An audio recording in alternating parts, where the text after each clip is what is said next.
सबसे पहला क्वेश्चन है दोस्तों, भारत का सबसे लंबा रेलवे सेतु कौन सा है? 4 ऑप्शन है आपके पास, बताना है कि जो भारत का सबसे लंबा रेलवे सेतु कौन सा है। आंसर हो जाएगा दोस्तों ऑप्शन नंबर बी यानी डेहरी ओसोन। आपको बता दें कि विकल्प के अनुसार भारत का जो सबसे रेलवे सेतु है वो सोन नदी पर निर्मित डेहरी ऑन सोन जो कि बिहार में है था, और वर्तमान में सबसे लंबा रेलवे सेतु बोगीबिल रेल सेतु है। इसकी कुल लंबाई 4.94 किलोमीटर है और दूसरे स्थान पर वेम्बनाड रेल सेतु है जिसकी लंबाई दोस्तों 4.62 किलोमीटर है। अगला क्वेश्चन देखते हैं दोस्तों, 1982 में अंटार्कटिका जाने वाले प्रथम वैज्ञानिक दल का नेतृत्व किसने किया था?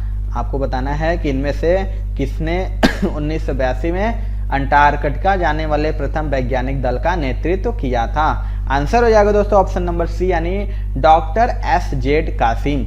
आपको बता दें कि अंटार्कटिका जाने वाले प्रथम वैज्ञानिक दल का नेतृत्व डॉक्टर एस.जेड. कासिम ने किया और यह अभियान 10 दिसंबर 1981 में शुरू होकर जनवरी 1982 में पूरा हुआ था। और डॉक्टर कासिम भारत के प्रमुख समुद्री जीव विज्ञानी हैं और इनका जन्म प्रयागराज उत्तर प्रदेश में हुआ था। अगला क्वेश्चन देखते हैं, कोंकण रेलवे किस पर्वत श्रेणी से होकर गुजरती है? मोस्ट इंपॉर्टेंट क्वेश्चन है। आपको बताना है कि कोंकण रेलवे जो है वह किस पर्वत श्रेणी से होकर गुजरती है। आंसर हो जाएगा दोस्तों ऑप्शन नंबर ए यानी वेस्टर्न घाट। आपको बता दें कि कोंकण रेल मार्ग पश्चिमी घाट पर्वत श्रेणी से होकर गुजरती है और यह रेल मार्ग रोहा से मंगलौर तक लगभग 760 किलोमीटर लंबा है और इस पूरे रेल मार्ग पर यातायात 26 जनवरी 1998 से प्रारंभ हुआ था। अगला क्वेश्चन देखते हैं दोस्तों,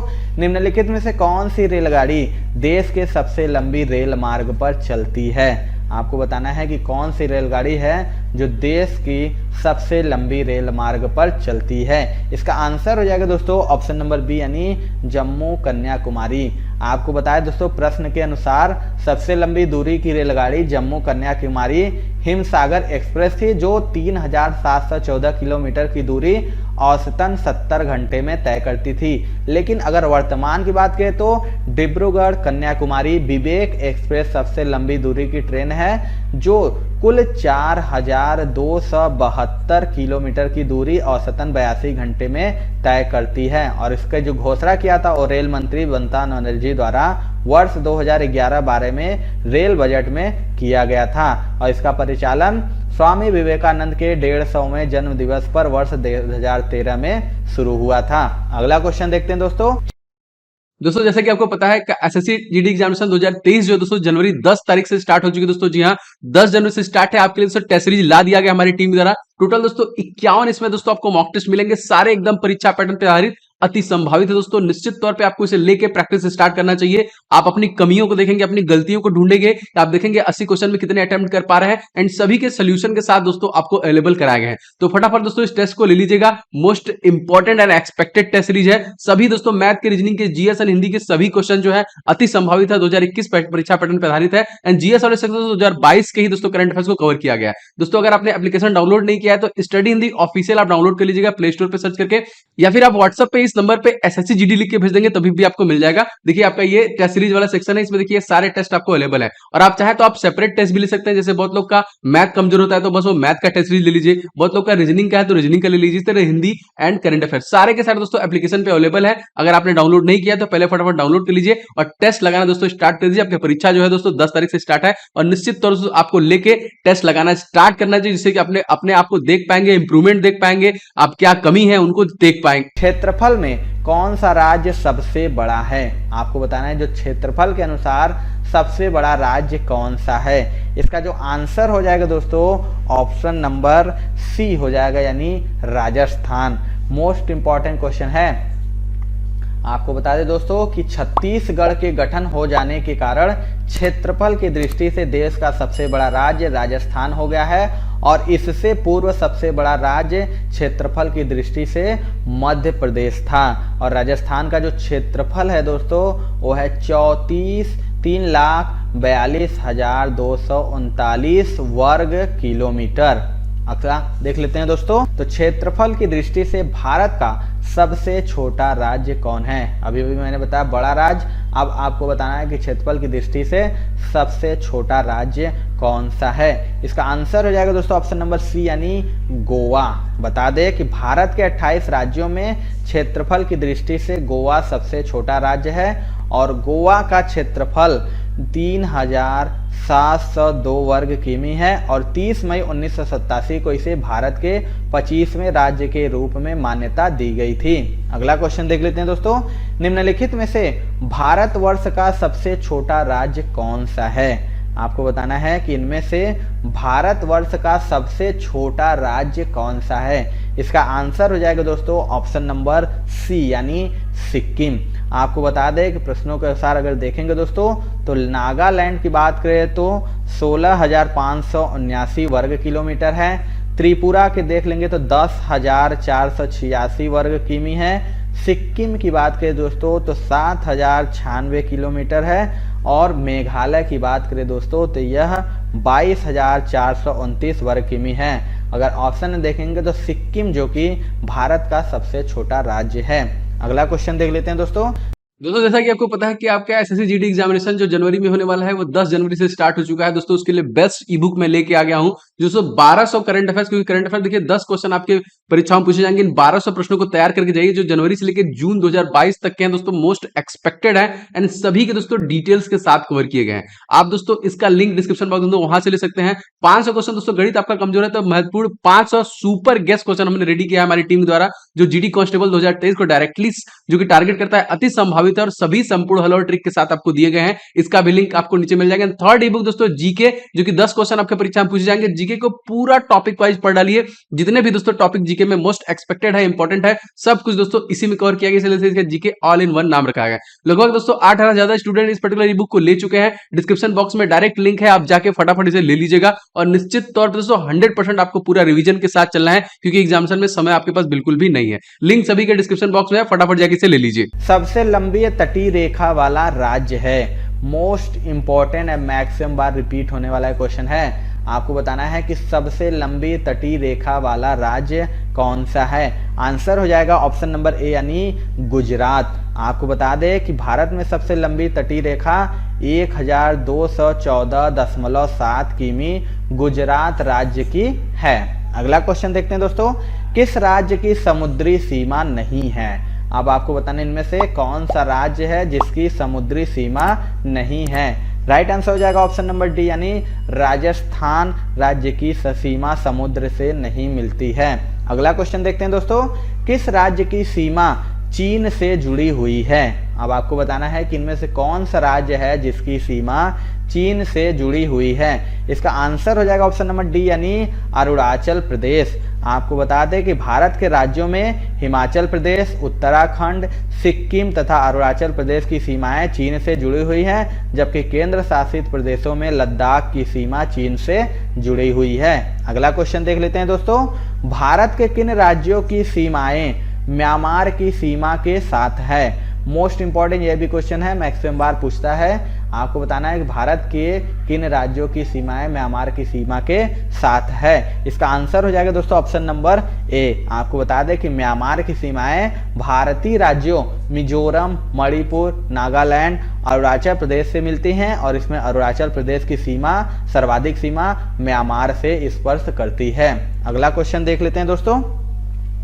निम्नलिखित में से कौन सा राज्य पहले नेफा के रूप में जाना जाता था? मोस्ट इंपॉर्टेंट ये भी क्वेश्चन है। आपको बताना है इनमें से कौन सा राज्य है जो पहले नेफा के नाम से जाना जाता था। इसका आंसर हो जाएगा दोस्तों ऑप्शन नंबर सी यानी अरुणाचल प्रदेश। आपको बता दें कि असम के उत्तरी भाग में पूर्वी हिमालय की गोद में स्थित अरुणाचल प्रदेश पहले उत्तरी पूर्वी सीमांत प्रदेश यानी नेफा के नाम से जाना जाता था। अगला क्वेश्चन देख लेते हैं दोस्तों। न्यूनतम एवं अधिकतम तापमान का अंतर निम्न में से किस स्थान पर होगा? आपको बताना है कि इनमें से किस स्थान पर न्यूनतम एवं अधिकतम तापमान अंतर होगा। आंसर हो जाएगा दोस्तों ऑप्शन नंबर सी यानी दिल्ली में। आपको बता दें दोस्तों कि तापांतर पर सर्वाधिक प्रभाव महाद्वीपीय पर पड़ता है, अर्थात जो स्थान समुद्र से जितनी दूरी पर होगा उसमें न्यूनतम एवं अधिकतम तापमान का अंतर सबसे अधिक होगा। अगला क्वेश्चन देख लेते हैं दोस्तों, निम्न में से कौन सा राज्य स्थल रुद्ध है? आपको बताना है इनमें से कौन सा राज्य स्थल रुद्ध है। इसका आंसर हो जाएगा दोस्तों ऑप्शन नंबर डी यानी बिहार। आपको बता दें दोस्तों कि स्थल रुद्ध राज्य वे होते हैं जो चारों ओर स्थल से घिरे रहते हैं और जिनकी सीमाएं समुद्र से लगी होती हैं, वे स्थल रुद्ध राज्य नहीं हो सकते हैं। अगर हम विकल्पों में देख रहे हैं दोस्तों तो बिहार ही ऐसा राज्य है जिसकी सीमा समुद्र से नहीं लगी हुई है। अगला क्वेश्चन देख लेते हैं दोस्तों, निम्न में से कौन सा युग्म सही सुमेलित नहीं है? 4 ऑप्शन है, बताना है इनमें से कौन सा सही सुमेलित नहीं है। आंसर हो जाएगा ऑप्शन नंबर बी यानी झांसी मध्य प्रदेश। आपको बताया दोस्तों झांसी जो कि उत्तर प्रदेश का जिला है और इसकी सीमाएं मध्य प्रदेश से लगती हैं। अगला क्वेश्चन देख लेते हैं, संघ शासित प्रदेश दादरा और नागर हवेली किन राज्यों के बीच स्थित है? मोस्ट इंपॉर्टेंट ये भी क्वेश्चन है। आपको बताना है कि जो संघ शासित प्रदेश है दादरा और नागर हवेली वह किन राज्यों के बीच स्थित है। आंसर हो जाएगा दोस्तों ऑप्शन नंबर डी यानी गुजरात व महाराष्ट्र। बता दें कि संघ शासित प्रदेश दादरा और नागर हवेली गुजरात एवं महाराष्ट्र राज्यों के मध्य अवस्थित है और दादरा और नागर हवेली तथा दमन और दीव अधिनियम 2019 के तहत 2 केंद्र शासित प्रदेशों जैसे दादरा और नागर हवेली तथा दमन और दीव का आपस में विलय कर एक केंद्र शासित प्रदेश दादरा और नागर हवेली तथा दमन और दीव घोषित कर दिया गया है। अगला क्वेश्चन देखते हैं दोस्तों, माजुली विश्व का सबसे बड़ा नदी द्वीप असम के किस जिले में स्थित है?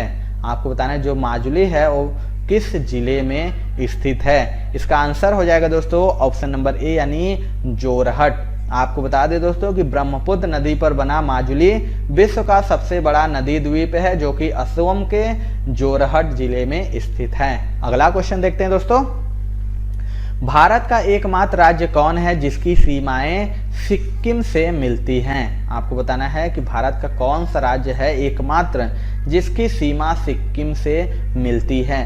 आंसर हो जाएगा दोस्तों ऑप्शन नंबर बी यानी पश्चिम बंगाल। बता दें कि 16 मई 1975 को 22वें राज्य के रूप में सिक्किम भारत का राज्य बना और भारत में जनसंख्या की दृष्टि से सबसे छोटा और क्षेत्रफल की दृष्टि से गोवा के बाद दूसरा राज्य है और यह नेपाल एवं भूटान के बीच स्थित स्थल रुद्ध राज्य है और चीन स्वायत्त प्रदेश तिब्बत उत्तर में और पश्चिम में नेपाल और पूर्व में भूटान और दक्षिण में भारतीय राज्य पश्चिम बंगाल की सीमाएं सिक्किम से लगी हुई हैं। अगला क्वेश्चन देख लेते हैं दोस्तों, चंडीगढ़ नगर का वास्तुविद कौन है? मोस्ट इंपॉर्टेंट, मैक्सिमम बार ये क्वेश्चन एग्जाम में रिपीट होता है। बताना है कि जो चंडीगढ़ नगर है उसका वास्तुविद कौन है। इसका आंसर हो जाएगा दोस्तों ऑप्शन नंबर डी यानी ली कॉर्बूजियस। बता दें कि शिवालिक पहाड़ियों की रमणीक पृष्ठभूमि में स्थित चंडीगढ़ एक अत्याधुनिक राजधानी है